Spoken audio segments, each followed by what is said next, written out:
Before we get started, I will say that there will be spoilers from the manga in this video, so please proceed at your own risk. Hey everybody, it's Chase here with a new video, and today I have another Attack on Titan deep dive in regards to another one of my favorite characters from the show, Erwin Smith.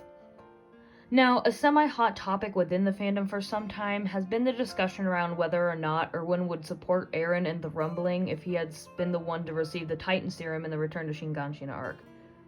It's not a big discussion that's always happening like what I discussed in my last video of this nature, but this is a topic that comes up once in a while, so that's what we will be looking at today. Also, because the Rumbling itself is a really testy topic within the fandom, I will not be giving my specific opinion on the Rumbling.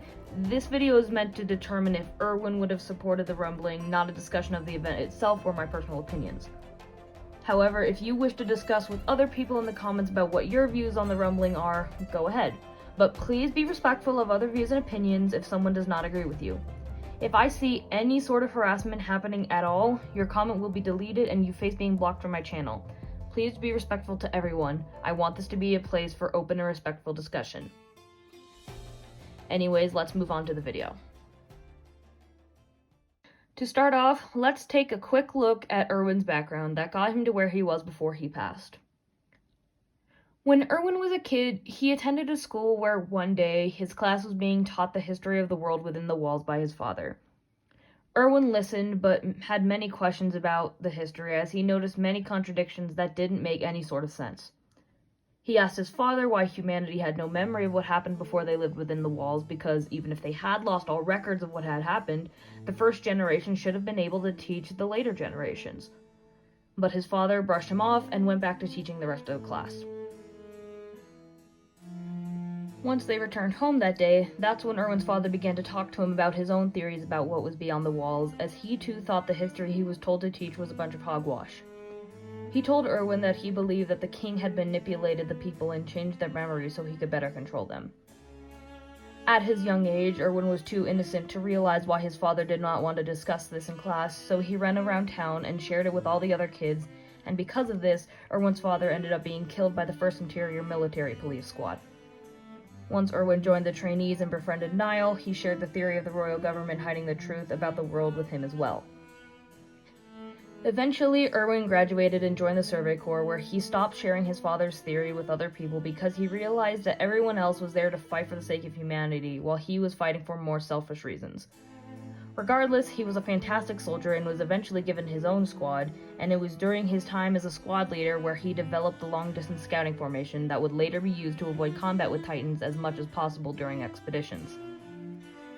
When Keith Shadis was commander, he rejected Erwin's implementation of the formation, telling him to save it for when he became commander himself. Erwin wasn't exactly happy with this, so he began implementing measures from the formation onto his own squad.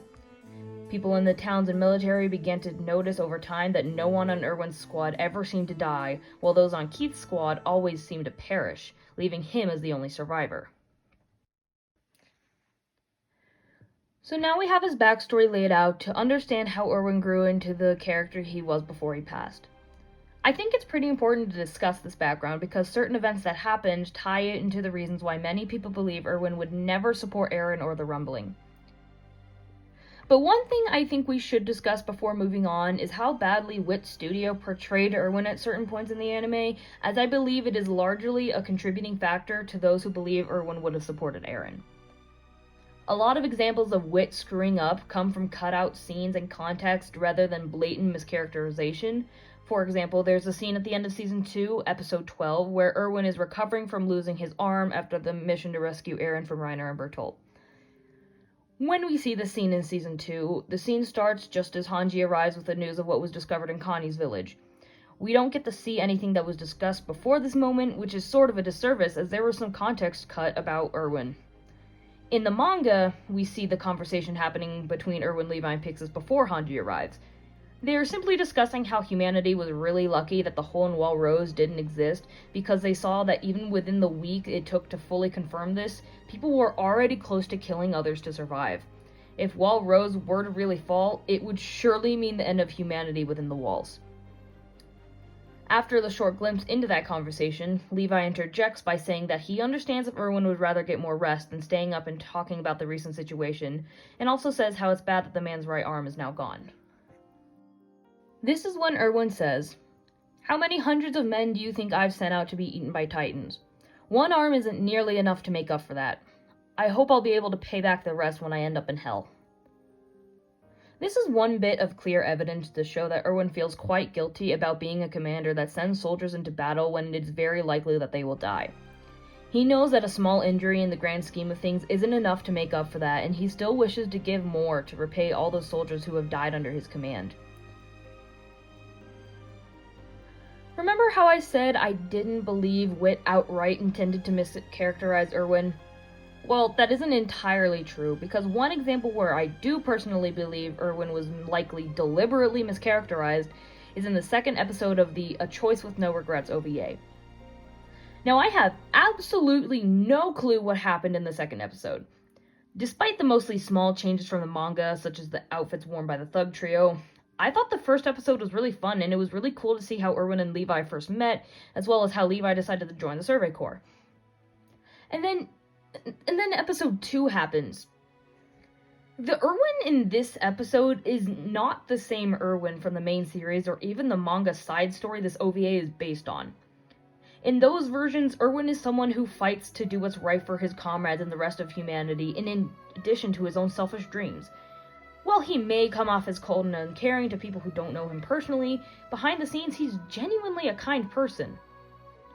However, in the second No Regrets episode, WIT Studio completely changed Erwin's character.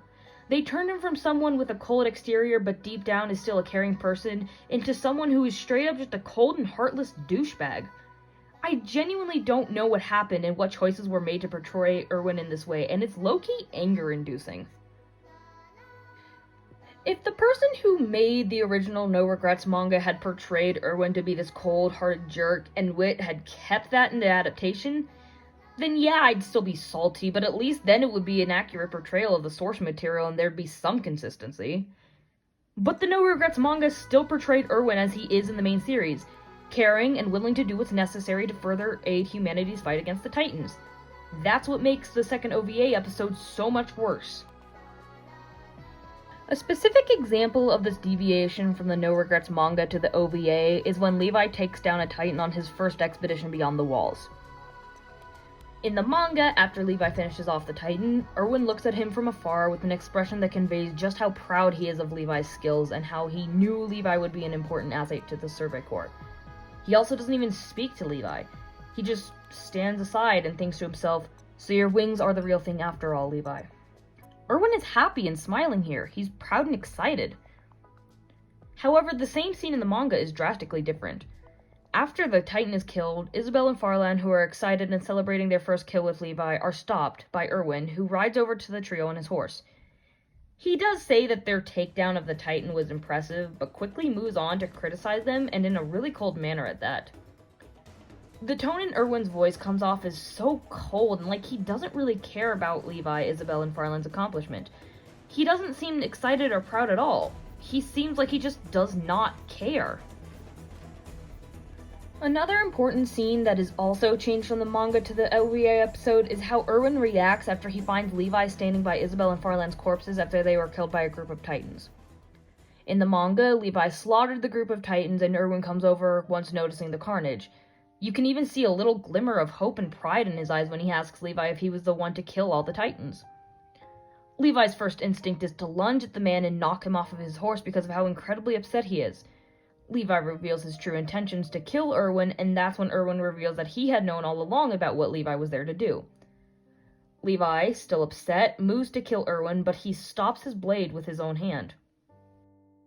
Erwin assured Levi that his actions weren't the reason his friends were gone. In fact, it was the fault of the Titans. He asked Levi the questions most people in the Survey Corps want answers to. Where do the Titans come from? Why do they exist? Why do they eat people? And so on.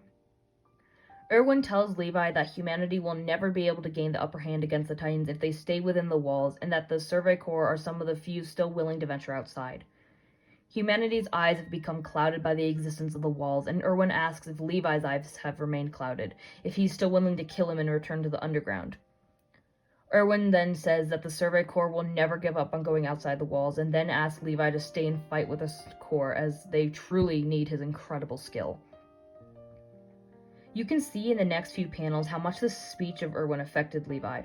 He realized what the man was saying was true, and that is when Levi ackerbonds to Erwin, so to speak, and chooses to follow him from there on out.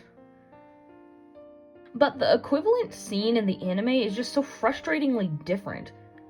To start off, instead of Levi taking down 5 Titans, he ends up just going berserk on 1. This is a bit of a nitpick on my part, but why change the number of Titans Levi has to fight? To me, that just makes the whole situation seem less important and impressive. Levi takes out 5 Titans essentially all at once on his first expedition beyond the walls, which is very impressive, but him just going apeshit on a single Titan? It just seems a bit weak to me. Anyways, getting back on track. Erwin still approaches Levi when he notices a Titan corpse and Levi standing beside it. However, instead of being impressed and reassuring Levi that the deaths of his friends were not his fault, Erwin just says, "How pathetic," after asking Levi if he was the only survivor. This rightfully pisses Levi off, and he tries to kill Erwin with his sword. Erwin stops the sword with his hand and goes on to explain how he knew Levi's true intentions all along. That much is the same from the manga to the anime.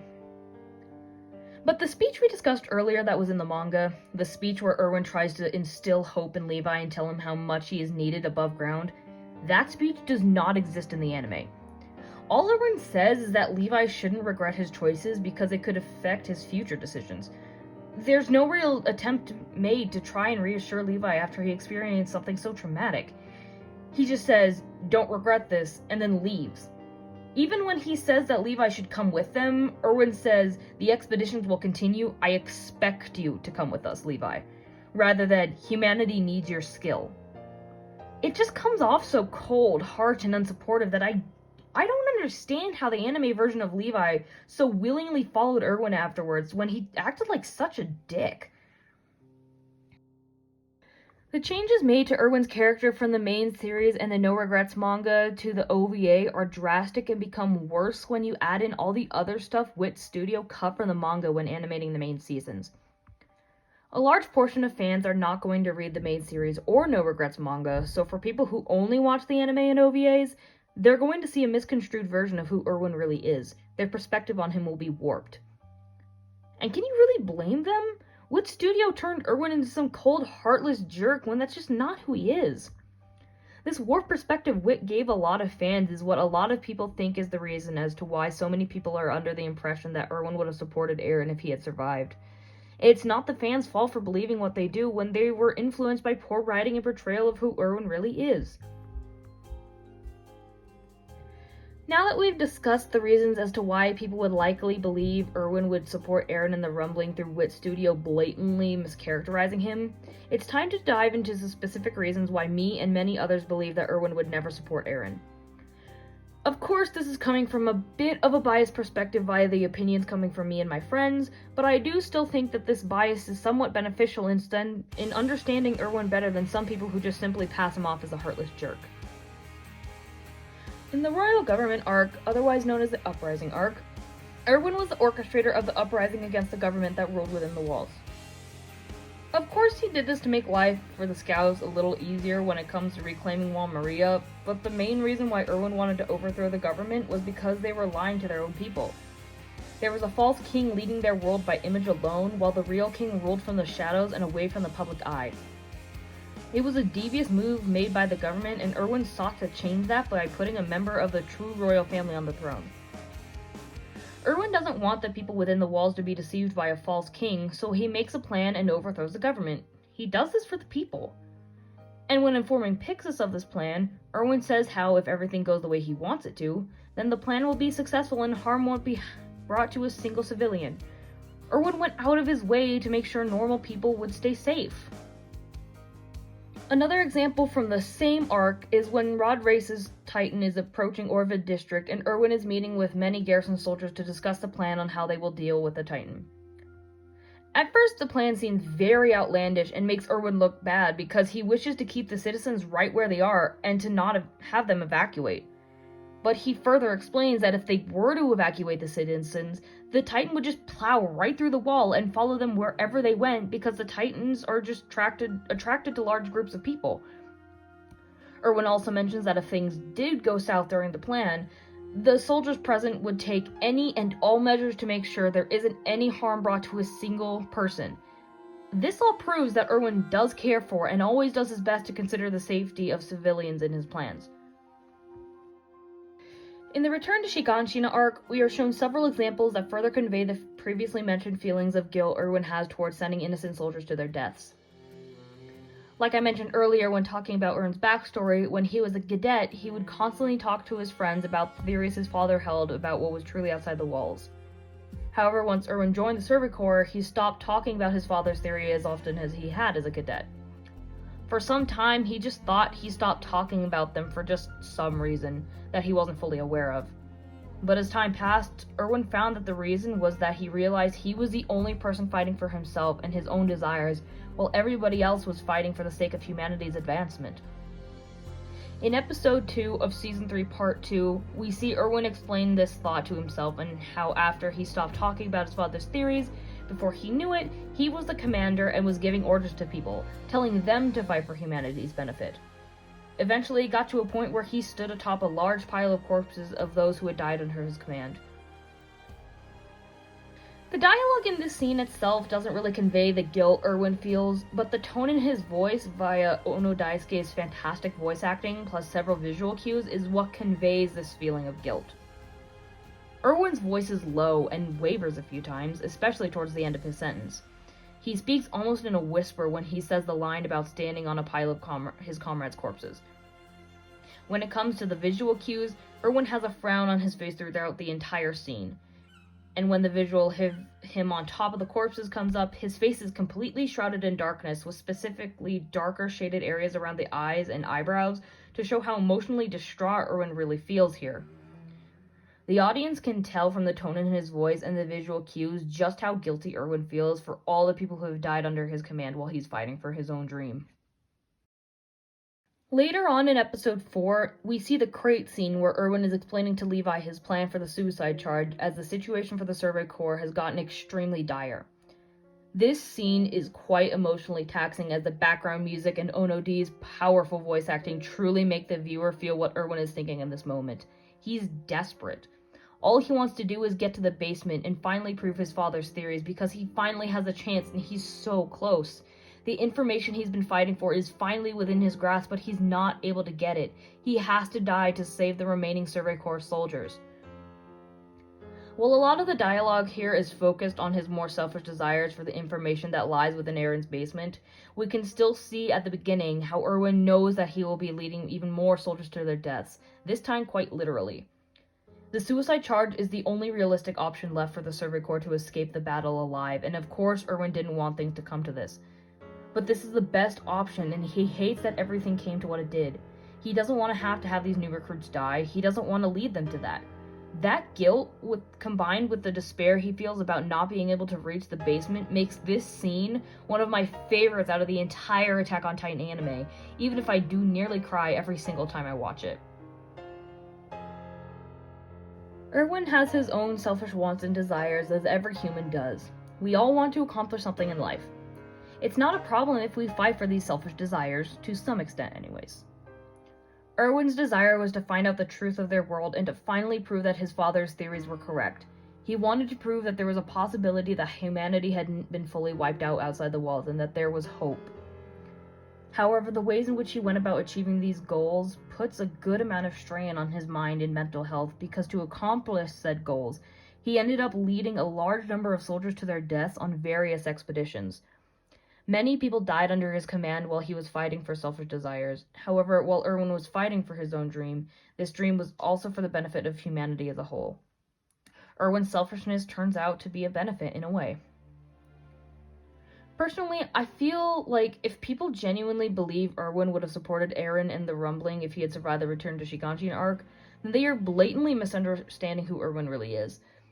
A lot of this is a result of how poorly WIT Studio portrayed him in the second No Regrets episode, as well as other stuff they cut out that showed more of his personality. However, there are still some people who just don't understand who Eren is and refuse to listen when people try to explain. That may be for different reasons, and it mostly depends on who you're talking to. Erwin isn't some cold, heartless asshole who doesn't care about people that end up dying under his command. He very much cares and feels really guilty deep down. In fact, we know that within the story that once Erwin became the commander of the Survey Corps, the number of casualties went down drastically and were at historical lows. His strategic plans made it so people would be able to avoid Titans and therefore not die as much. And yet, Erwin still felt incredibly guilty because of how many people continued to die regardless of how much he tried to prevent deaths. He put forth plans to reduce deaths and still felt guilty because there was no way to completely stop people from dying in such a cruel and unforgiving world. I mean, just look at examples where average people or other soldiers yell at Erwin, calling him a heartless jerk who has no human emotions when the Survey Corps would return from expeditions. They demand answers and blame him for the failure of the Survey Corps when they have no way of understanding what really happens on the expeditions. They don't know Erwin, and even if he doesn't show it, their words do affect him greatly. Overall, Erwin is a character who cares deeply for his comrades and feels extremely guilty when they die because of his orders. He also cares a lot about every normal citizen living within the walls, as he takes any necessary measures to ensure their safety in several situations. Why would someone who does his best to keep innocent people safe from harm as often as he can support genocide on such a massive scale? I just don't understand how people think Erwin would have supported something so awful. If you watch this video and still think that Erwin is a cold, heartless person who doesn't care about others and would support the rumbling, then I guess I can't change your mind, but I want you to know that you're staying willfully ignorant. I just find it hard to believe that Erwin would actually support genocide despite the mountains of evidence showing otherwise. Anyways, I hope you guys enjoyed the video. If you would like to see more art like was showcased in the background speed paint, then please check out my Twitter or DeviantArt. If you would like to see the last character deep dive video I made on Gabby, check out the playlist. Links will be in the description. Once again, I hope you all enjoyed this video, and I will see you in the next one.